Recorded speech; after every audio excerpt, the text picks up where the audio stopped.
अगर आप ऐसा करते हैं तो यकीन मानिए बाबा श्याम खुश तो नहीं होंगे, परंतु जो आप कर रहे हैं उसका उल्टा प्रभाव आपके ऊपर पड़ना शुरू हो जाता है। अब सभी श्याम भक्तों को जय श्री श्याम। श्याम भक्तों कैसे हैं आप सभी? उम्मीद करते हैं अच्छे ही होंगे। श्याम भक्तों, जब आप अत्यधिक बीमार हो जाते हैं, जब आप अत्यधिक परेशान हो जाते हैं, जब आपका शरीर आपका साथ नहीं देता, उस समय आप बाबा श्याम को किस प्रकार से प्रसन्न करें, बाबा श्याम को किस प्रकार से खुश करें कि बाबा श्याम आपके ऊपर अपनी दया दृष्टि कर दे। आपके शरीर में जो तकलीफ बनी है, आपके जो शरीर में दर्द बना हुआ है, बाबा श्याम उन सभी को जल्द से जल्द हर ले। आज इसी विषय पर आपसे बात करने वाला हूँ। पूरा वीडियो को लास्ट तक जरूर सुनिएगा, जिससे आपको ये पता चल सके कि बाबा श्याम की महिमा कितनी निराली है। तो श्याम भक्तों, अक्सर आपने देखा होगा कि जब आप दुख में या तकलीफ में होते हैं तो हमारे मुंह से हमारे माता पिता का नाम निकलता है। यानी अगर हमें जरा सी चोट लगती है तो हमारे मुंह से हमारे माँ का नाम बाहर आता है। इसी प्रकार से श्याम भक्तों, जब अचानक से हम परेशान हो जाते हैं, जब हम बीमार हो जाते हैं, तो उस समय भी हमारे मुख से माता पिता का नाम बाहर आता ही आता है। तो श्याम भक्तों, जिस प्रकार से हम दुख में अपने माता पिता को याद करते हैं और जिसके कारण से हमें ये महसूस होता है कि हमारे दुख दूर हो गए, हमारे दुख थोड़े कम हो गए, उसी प्रकार से अगर जब आप दुख में रहते हैं और श्याम बाबा के आप भक्त हैं तो आपको बाबा श्याम का ध्यान जरूर करते रहना चाहिए। क्योंकि श्याम भक्तों, जब हम बीमार हो जाते हैं या हम किसी भी अवसाद से ग्रसित रहते हैं, यानी अगर हम डिप्रेशन में रहते हैं, तो उस समय हमारी शुद्ध बुद्ध जो होती है वो खो जाती है। उस समय हमारे दिमाग में भगवान नहीं रहते। उस समय हम भगवान की पूजा उस प्रकार से नहीं कर पाते जिस प्रकार से हम स्वस्थ रहने पर भगवान की पूजा पाठ किया करते थे।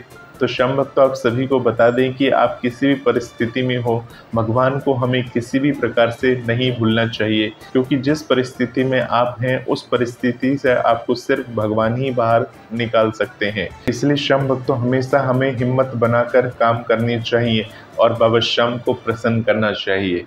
तो श्याम भक्तों, ऐसा कहा जाता है कि जो बीमार व्यक्ति होता है उसे उस समय कुछ भी अच्छा नहीं लगता, क्योंकि वो अपनी शारीरिक क्षमता से परेशान होता है। उसके शरीर में तेज बुखार होता है, उसके शरीर में तेज दर्द होता है, जिसके कारण से उसे कुछ भी करने में अच्छा नहीं लगता। तो उस समय हमें क्या करना चाहिए श्याम भक्तों? अगर हम बाबा श्याम से प्रेम करते हैं और बाबा श्याम का ध्यान करते हैं तो हमें बाबा श्याम की भजन कीर्तन को उसके समक्ष हल्के स्वर में चला देना चाहिए, जिसे सुनकर मन को राहत मिल सके।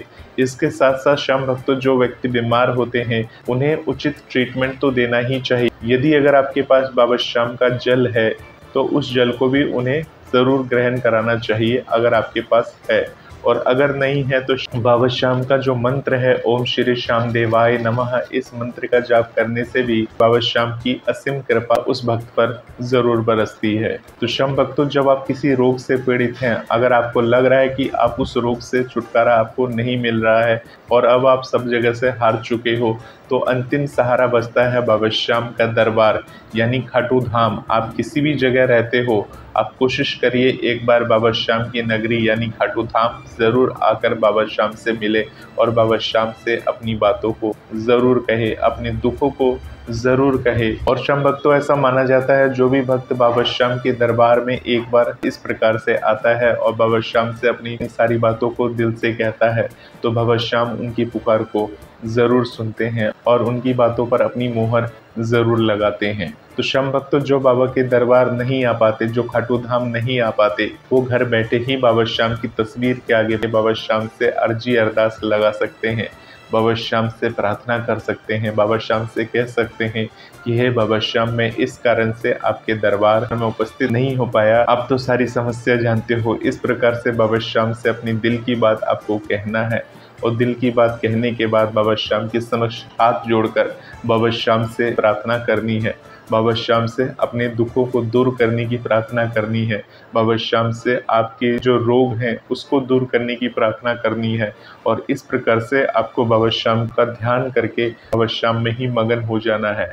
श्याम भक्तों, अगर आपको ऐसा लग रहा है कि आपका कोई प्रियजन जो है वो काफ़ी बीमार है, वो काफ़ी तकलीफ में है और बाबा श्याम के मंत्र का जाप भी आपके घर में चल रहा है, बाबा श्याम की फ़ोटो या छवि जो है उस घर में जरूर लगानी चाहिए इस घर में वो बीमार व्यक्ति है। यानी कि जब भी उसकी दृष्टि पड़े तो बाबा श्याम के ऊपर उसकी दृष्टि पड़े, और जब बाबा श्याम की तस्वीर या फोटो पर उसकी दृष्टि पड़ेगी तो उसकी हिम्मत फिर से बढ़ जाएगी। यानी जब श्याम भक्तों हम बीमार होते हैं, जब दुखी होते हैं, तब जब हमारा आत्मविश्वास होता है वो बहुत ही कम हो जाता है। तो बाबा श्याम की तस्वीर या फोटो में इतना बड़ा चमत्कार है कि कोई अगर उस तस्वीर या फोटो को देख ले तो ऐसा माना जाता है बाबा श्याम उसके अंदर एक एनर्जी भर देते हैं, बाबा श्याम उसके अंदर एक कॉन्फिडेंट भर देते हैं, और वो भक्त उस तस्वीर को देखते देखते बाबा श्याम से अपनी सही होने की अर्जी अरदास लगा बैठता है, और वो भक्त बाबा श्याम से अपने सही होने की प्रार्थना बाबा श्याम से करता रहता है। मन ही मन बाबा श्याम से कहता है कि हे बाबा श्याम, अपने भक्त पर कृपा करो, अपने भक्त पर दया करो। और इस प्रकार से श्याम भक्तों आप देखेंगे कि बाबा श्याम की जो तस्वीर आपने दीवार पर लगाई है उस भक्त पर बाबा श्याम अपनी कृपा जरूर करते हैं, दया दृष्टि जरूर करते हैं, यानी उसकी तकलीफों से उसे जल्द छुटकारा दिलाते हैं। श्याम भक्तों किसी भक्त ने मेल के द्वारा ये भी प्रश्न पूछा है, मेरे घर में कोई बीमार है, बाबा श्याम को किस प्रकार से मनाए ताकि वो बिल्कुल सही हो जाए। तो आपको बता दें कि बाबा श्याम को जो मनाने का जो तरीका है वो आपके ऊपर डिपेंड करता है कि आप बाबा श्याम को किस प्रकार से मना रहे हैं, किस प्रकार से रिझा रहे हैं। अगर आप अच्छे कर्म करते हैं, सभी के साथ अच्छा व्यवहार करते हैं और उससे पहले भी आपने अच्छे कर्म किए हैं तो बाबा श्याम ज़रूर आपकी सुनते हैं। अगर आप बाबा श्याम के समक्ष अरदास लगाते हो, बाबा श्याम के समक्ष अपनी बातों को रखते हैं तो बाबा श्याम आपके ऊपर अपनी कृपा ज़रूर करते हैं। ऐसा नहीं है श्याम भक्तों हमने बाबा श्याम के लिए भोग लगा लिया, हमने बाबा श्याम के लिए अच्छा अच्छा भोग बना दिया और हमारे मन के अंदर बहुत बुरे विचार हैं, हमारे मन के अंदर बहुत सारा काला है, और उसके बाद हमने बाबा श्याम को खुश करने के लिए तरह तरह की मावे की मिठाइयाँ बना ली, बाबा श्याम को प्रसन्न करने के लिए बहुत तरह तरह की फल वगैरह हम लेकर आए हैं, बाबा श्याम को खुश करने के लिए यानी बाबा श्याम का श्रृंगार करने के लिए हमने तरह तरह के फूलों को इकट्ठा किया है। परंतु ये सब चीज़ हमने बाबा श्याम को खुश करने के लिए किया है। वास्तविक जीवन में हम वैसे हैं ही नहीं, यानी उसके विपरीत हैं। यानी वो सब जो हम कर रहे हैं वो सिर्फ बाबा श्याम को खुश करने के लिए उस समय के लिए कर रहे हैं।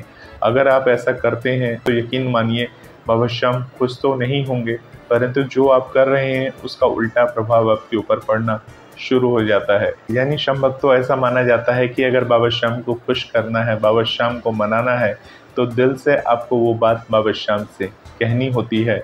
बाबा श्याम को एक दिल से कोई भजन सुनाना होता है, ऐसा भजन सुनाना होता है जो आपके दिल से निकले, जो वास्तव में आप दिल से बाबा श्याम को वो भजन सुना रहे हो। और उस समय जब आप बता रहे होंगे तो सिर्फ आपको छवि में सिर्फ बाबा श्याम की तस्वीर, बाबा श्याम का जो शीश है वो उस समय आपको नज़र आना चाहिए। जो अगल बगल दुनिया वाले होते हैं वो आपको नज़र नहीं आना चाहिए। और इस तरह से बाबा श्याम से अपनी जब बातें आप कहेंगे एक भजन के द्वारा या एक भजन की लाइन के द्वारा अपनी बात को या दुख को बाबा श्याम के समक्ष रखते हैं तो वो जो बात होती है जो आपके दिल से निकली है वो बात बाबा श्याम तक पहुंचती है। और जब वो बात बाबा श्याम तक पहुंचेगी तो यकीन मानिए जिसके लिए भी आपने अर्जी अरदास लगाई है बाबा श्याम उसके ऊपर अपनी मोहर ज़रूर लगाते हैं और आपकी तरफ ज़रूर देखते हैं। यदि श्याम भक्तों आपके कई साल से काम नहीं बन रहे हैं, यानी आप कितना भी कोशिश करें आपका कोई काम बन नहीं रहा, हर काम बिगड़ ही जा रहा है, तो ये एक अचूक फार्मूला है, तो ये एक अचूक बात है। आप इस तरह से करके देख सकते हैं। बाबा श्याम पहली बार नहीं मानेंगे परंतु दूसरी बार तो ज़रूर मानेंगे। परंतु श्याम भक्तों अब ये जो मैंने आपको बात बताई है ये सुनकर देखकर अगर आप सोचेंगे कि मुझे सेम टू सेम ऐसा ही करना है तो ये भी मत करिएगा। जब तक आपके अंदर से भाव उत्पन्न नहीं होंगे तब तक आपके वो काम सफल नहीं होते हैं। तो श्याम भक्तों इस प्रकार से बाबा श्याम को खुश करिए, बाबा श्याम को मनाइए, देखिए आपके सारे बिगड़े काम ज़रूर बनेंगे। जय श्री श्याम।